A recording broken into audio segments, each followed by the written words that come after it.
AI టెక్నాలజీతో తయారవుతున్న fake content సమాజానికి పెను సవాల్గా మారిందని సీఎం రేవంత్ రెడ్డి అన్నారు. ఫేక్ కంటెంట్ వ్యాప్తిని పోలీసు యంత్రాంగం కట్టడి చేయాలని ఆదేశించారు ఆయన. కంచగచ్చిబౌలి భూములకు సంబంధించి కోర్టులో ఉన్న కేసులపై సీఎం నిన్న సమీక్ష నిర్వహించారు. ఈ సమావేశంలో ఆయన కీలక వ్యాఖ్యలు చేశారు. హైదరాబాద్ సెంట్రల్ యూనివర్సిటీ భూములు లాక్కున్నట్లుగా సోషల్ మీడియా ద్వారా ఓ కృత్రిమ విధానాన్ని సృష్టించారంటూ సీఎం ఆవేదన వ్యక్తం చేశారు. ఇలాంటి వాటికి కట్టడి చేయకపోతే భవిష్యత్తులో ఉన్నది లేనట్టు లేనిది ఉన్నట్టు మరిన్ని అసత్యాలు ప్రచారం జరుగుతాయని చెప్పారు ఆయన. ఇలాంటి వాటిని అడ్డుకునేలా సైబర్ క్రైమ్ విభాగాన్ని బలోపేతం కావాలని సూచించారు. అందుకోసం అధునాతన ఫోరెన్సిక్ హార్డ్వేర్ సాఫ్ట్వేర్ టూల్స్ ను సమకూర్చుకోవాలని చెప్పారు.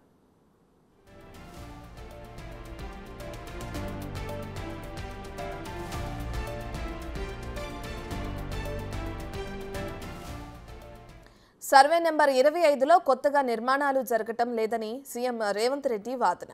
25 ఏళ్లుగా పలు నిర్మాణాలు జరిగాయని, అప్పుడు లేని సమస్యలు ఇప్పుడు ఎందుకు వస్తున్నాయని ఆయన ప్రశ్న. ఐఎస్బీతో పాటు గచ్చిబౌలి స్టేడియం, ట్రిపుల్-ఐటీ, ప్రైవేటు భవనాలు, అపార్ట్మెంట్లు, హైదరాబాద్ యూనివర్సిటీ భవనాలు అన్నీ ఈ సర్వే నెంబర్లోనే ఉన్నాయని చెప్పారు ఆయన. ఇన్ని నిర్మాణాలు జరిగినప్పుడు లేని వన్యప్రాణుల సంరక్షణ, పర్యావరణ విధ్వంసం లాంటి వివాదాలు ఇప్పుడెందుకు వస్తున్నాయని ప్రశ్నించారు. నెమళ్లు ఆర్తనాదాలు చేస్తున్నట్లు ఆడియోలు, జింకలు గాయపడి పరుగులు తీస్తున్నట్లుగా వీడియోలు తయారు చేసి కొంతమంది సమాజాన్ని తప్పుదోవ పట్టిస్తున్నారని ఆవేదన చెందారు సీఎం. వారి ఆలోచనలకు ఈ ఏఐ టెక్నాలజీని వాడి ప్రజలను మభ్యపెడుతున్నారని మండిపడ్డారు. నిజాలు ప్రజలకు తెలిసేలోపు అబద్ధాలు వైరల్ అవుతున్నాయని, ఇదే ప్రభుత్వానికి సవాల్గా మారిందని అధికారులు సీఎంకు వివరించారు.